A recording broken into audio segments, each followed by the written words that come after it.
మహిళగా ఎన్నో ఎదుగుదలు చేసి మనకు ఒక ప్రపంచంలోనే ఒక నిలబెట్టిన వ్యక్తిగా ఆమెకు ఒక పేరు ప్రతిష్టలు దొరికినాయి డిఫెన్స్ మంత్రిగా ఉన్నప్పుడు. అదే విధంగా ఈరోజు ఫైనాన్స్ మినిస్టర్ గా ఉన్నప్పుడు కూడా ఎంతో ఎదిగి దేశంలోనే మళ్ళీ మనం ఆర్థికంగా 3వ స్థానానికి ఎదుర్కోబోతున్నామంటే కేవలం మేడంకే సాధ్యమవుతుందని కూడా మీ అందరికీ నేను తెలియజేస్తున్నాను. మేడం ఈ ప్రాంతం అంతా కూడా మాకు మొత్తం డిఫెన్స్ ఏరియా మేడం. డిఫెన్స్ వాళ్ళు తర్వాత ఇంటెలెక్చువల్స్ కూడా చాలా మంది ఉన్నారు.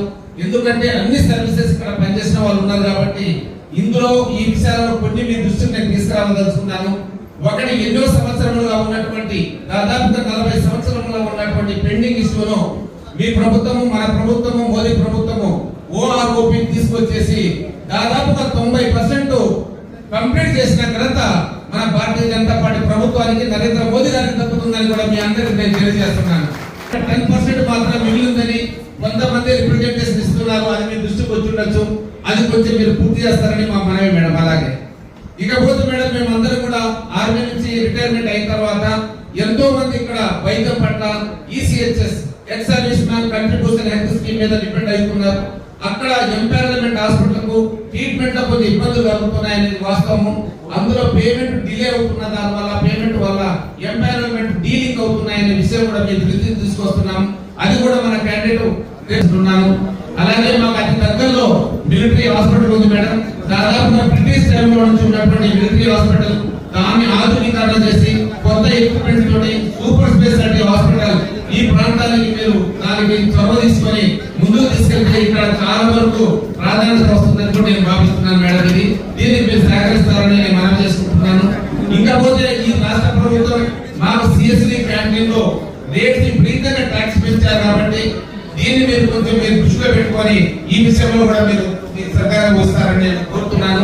ఇకపోతే ఈ విషయాలన్నీ కూడా మనకి ఎన్నో విషయాలు చెప్పడానికి మొట్టమొదటి మహిళా డిఫెన్స్ మినిస్టర్ గా, మహిళా ఫైనాన్స్ మినిస్టర్ గా, అదేవిధంగా మనందరికీ ఉపస్థితులైనటువంటి శ్రీమతి గారు, అదేవిధంగా ఈ యొక్క కార్యక్రమానికి మాకు ఈ ప్రాంతంలో ఏర్పాటు చేసినటువంటి యొక్క BJP గారికి I wish you all very good morning. We are now very noon. We are noon now. We are entering afternoon. Friends, I don't want to speak for much time. I only have 2-3 things I'll just address and then Madam will speak to you. And then we'll have a lunch. You all know that I entered politics not for my son or my father-in-law or for any other person in my family. I have entered politics only for the past 1977 as a student activist from Vijayati Parshad. And till today, I believed in one ideology only. I was only under one flag in one party, and for last 45 years, I have been in the same party in a single day, 3 parties like others. I have not changed parties for the sake of power. But I am still in the party, whether defeat or victory, I have been serving the people, and that is my conviction and commitment in politics. This is a fight today between the money power and the people's power, and I totally believe that today people's power will win against money power. I don't want to read through what you all have understood what I have said actually. I only request you all to give me an opportunity to serve you. I was MLC representing 42 assembly segments, and I did my very best to serve the people. And today I need one opportunity. There is a saying in English, those heard songs are sweet, but those unheard are more sweeter. And you have heard, that is, you have given opportunity to TDP, you have given opportunity to Congress, you have given opportunity to BRS. This time give an opportunity to BJP and you will see the difference. Bharatiya Janata Party, whenever it comes to power in any state and the center, we have seen development. Today in India, I don't want to speak all those because Madam is here to speak on that, but I can tell you only one thing. It is only during the Bharatiya Janata Party's reside either in the center or in the states wherever they are. People are getting benefit from the schemes. People are seeing the development. People are seeing rural electrification. People are seeing rural roads. people are seeing industries coming to the country, people are seeing economic growth. It was only during Vajpayee's time and now it is in Modi's time. And in every time there was a looting of this country and we believe in working for the people. And therefore today in Telangana, if you elect Bharatiya Janata Party, this will be change in the system, change in the government, and Telangana is ready for the change, and that change should come from Malkajgiri. That's what I have come here to do. I assure you friends, there will be a double Indian Sarkar, and you will see the development accelerated in the entire state. You will see that today we can deliver corrupt-free government here. We have seen under Narendra Modi who is not only a corrupt-free man, but he is incorruptible. He can never be corrupted. That is the Prime Minister which we have today. And under his leadership, today we are fighting this election.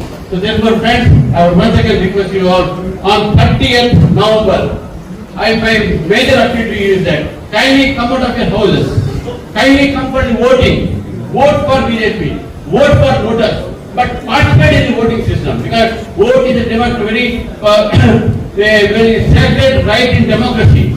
Please exercise your frankness on the day. Don't watch TV for the World Cup, cricket match or whatever it may be.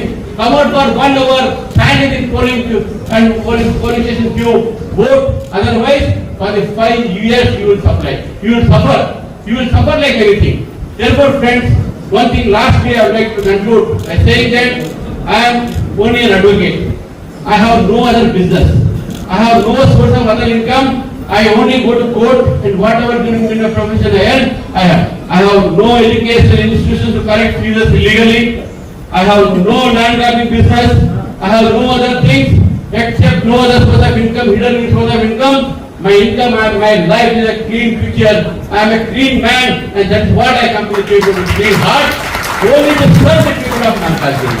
So therefore, these are the two things which I wanted to tell you, because we have guests before us. And when I meet up with the families of servicemen and ex-servicemen, I remember the days when in the Defence Ministry I was actively engaged in discussing about welfare measures and also going to the various border posts and positions and meeting up with the Jawans. That's etched in my memory, and that is something which I would use as a motivational aspect in everything that I do.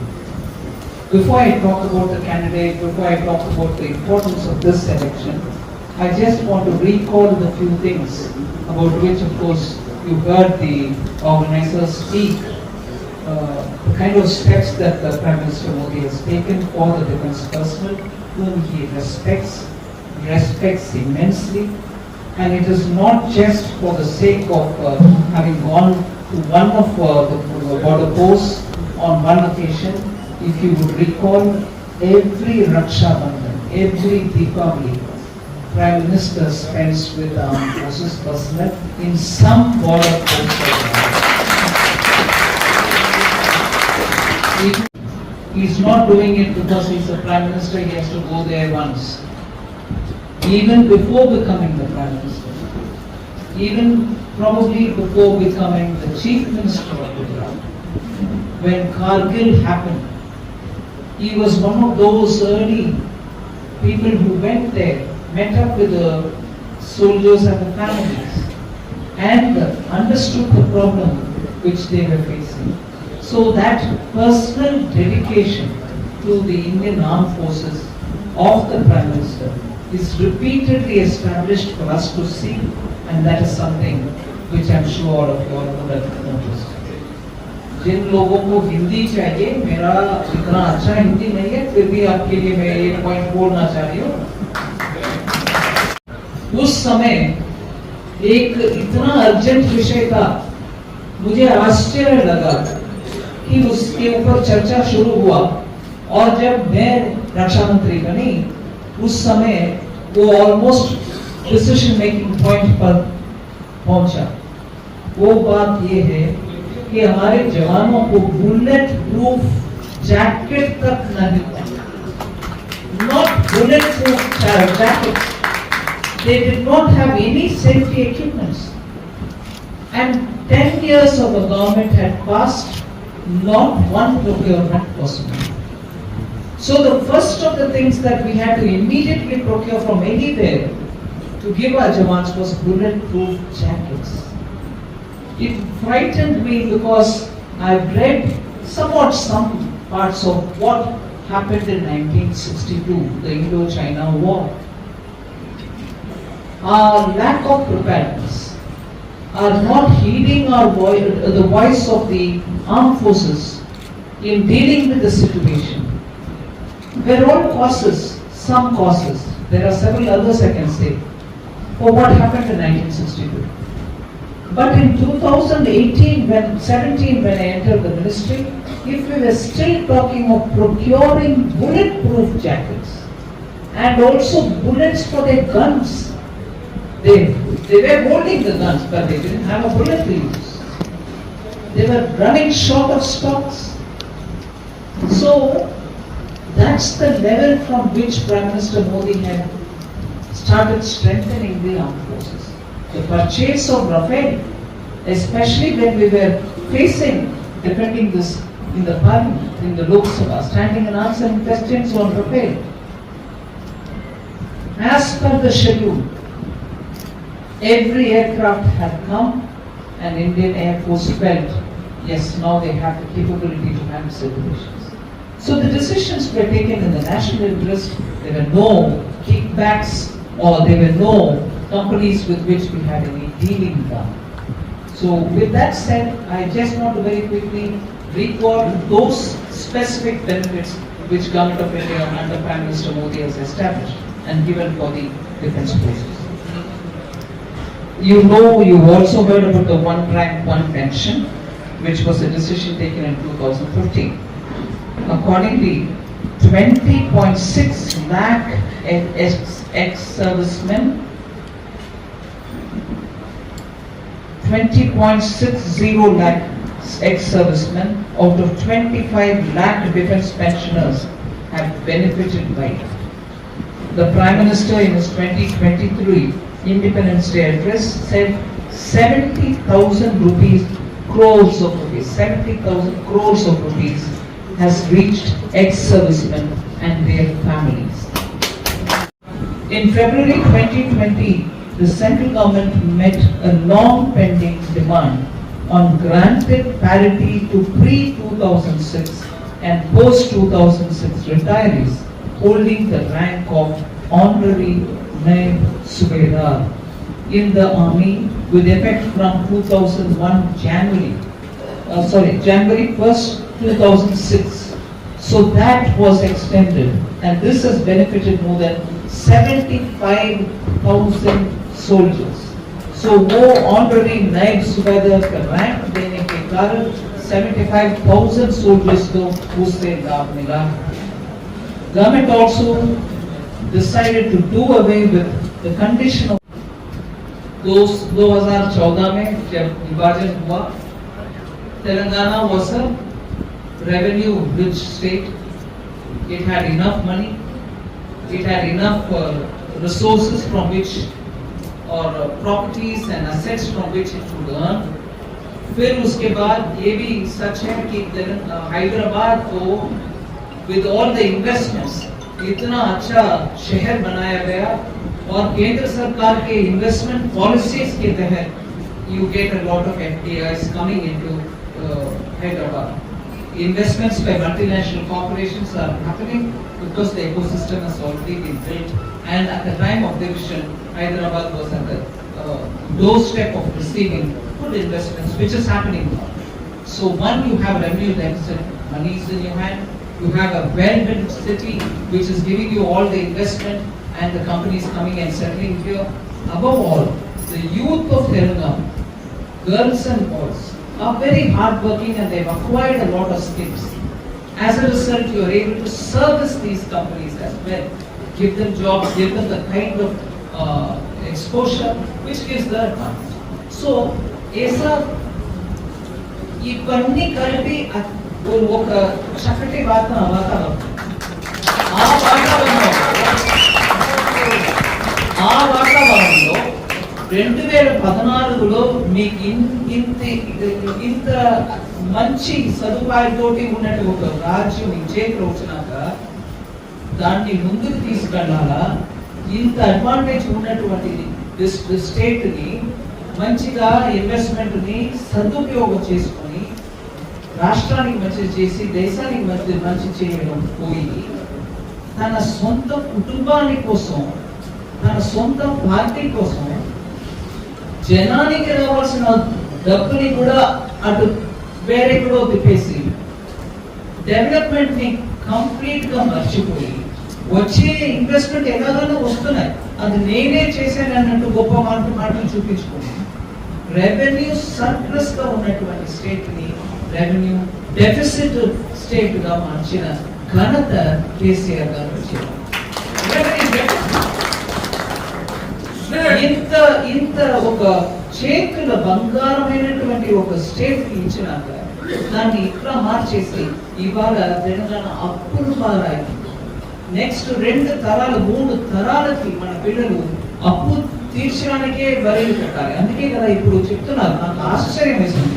మళ్ళీ అడిగాను, defence service కోసం canteen department service ఏదైతే ఉందో దాంట్లో వాళ్ళు వెళ్ళి కొంచెం వాళ్ళ కుటుంబానికి రోజానా ఏ సామాన్ కావాలో అది తీసుకోవడానికి వెళ్ళినా స్టేట్ గవర్నమెంట్ దాని మీద పన్నులు వేశాయండి.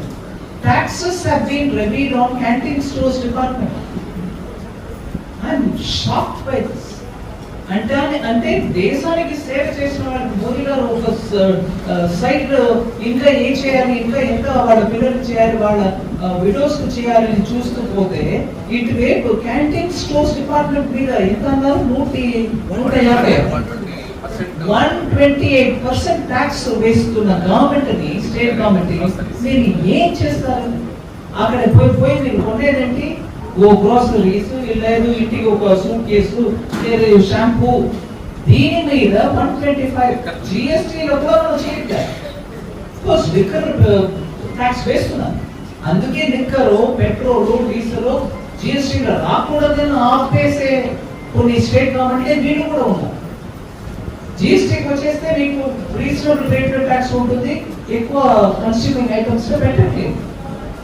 సో అట్లా డిఫెన్స్ సర్వీస్ పర్సనల్ నాకు ఒకవేళ ఒక చిన్న మనసులో మాట చెప్తున్నాను మీ ముందు.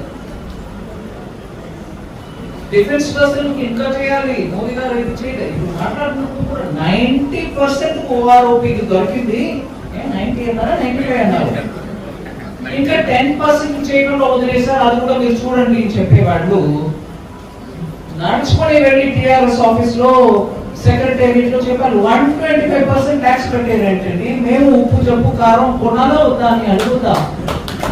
వాళ్ళని అడగకపోయి ఇచ్చిన మోదీ గారిని ఇంకా ఒక 10% ఢిల్లీలో ఉన్నారు కదా వాళ్ళకి ఏమైంది అంటున్నారు. సరే అది కూడా మంచి మాటే, చెప్తాం మోదీ గారు.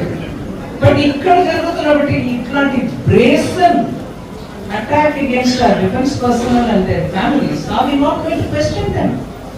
So that is the highlight which I want to draw to your point. Approachable, responsive government which Prime Minister Modi runs listens to the grievances of our forces and their ex-servicemen, and we respond accordingly. But if that is happening in one side, the other side you have somebody who comes around and tax your own, daily आटा, तेल, नमक खरीदने वाले दुकान में जाकर के 125% tax लगाने वाली सरकार के ऊपर आप क्या सोचेंगे? उनको क्यों वोट देना?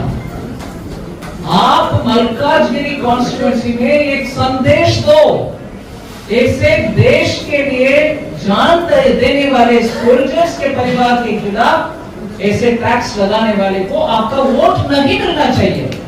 नहीं आना व्यक्ति है हमारे पार्टी में, जैसे उन्होंने बताया 45 years से पार्टी का सर्विस कर रहा। कई बार टिकट मिलता है, कई बार नहीं मिलता है, मिलने पर कोई बार जीतते हैं, कई बार नहीं जीतते हैं, फिर भी वो पार्टी को छोड़ा नहीं है। और जैसे उन्होंने अपने आप बताया उनका अर्निंग्स सब एब्सोल्युटली अवेलेबल सबको देखने के लिए, कोई इधर उधर का माल वो कमाते नहीं।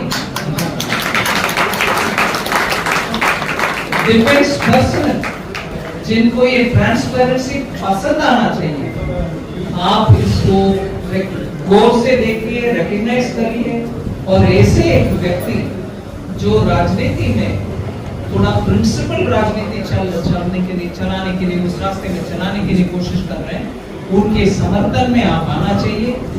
मैं हाथ जोड़कर आप सबसे रिक्वेस्ट करती हूँ, कमल के निशान पर वोट दीजिए और कमल के निशान पर वोट दीजिए। मैं समय माइक तक को ले सुना था మా బీజేపీ వాళ్ళ వేరెవరైనా మరి వేసిన వాళ్ళు పంపించేసారా ఏంటి? ఈ 125% ట్యాక్స్ వేసిన వాళ్ళు ఇక్కడ పంపించేసారో ఏమో మైక్ వాళ్ళు. So let me conclude by saying, please on the polling day ensure that you will go early morning, cast your vote, don't leave it till afternoon. You never know who's going to misuse it. So नाश्ता बाद में vote पहला, सो जाकर के आप मतदान पर vote दीजिए और बीजेपी को जीतने के लिए आप आपका समर्थन हमें चाहिए। धन्यवाद।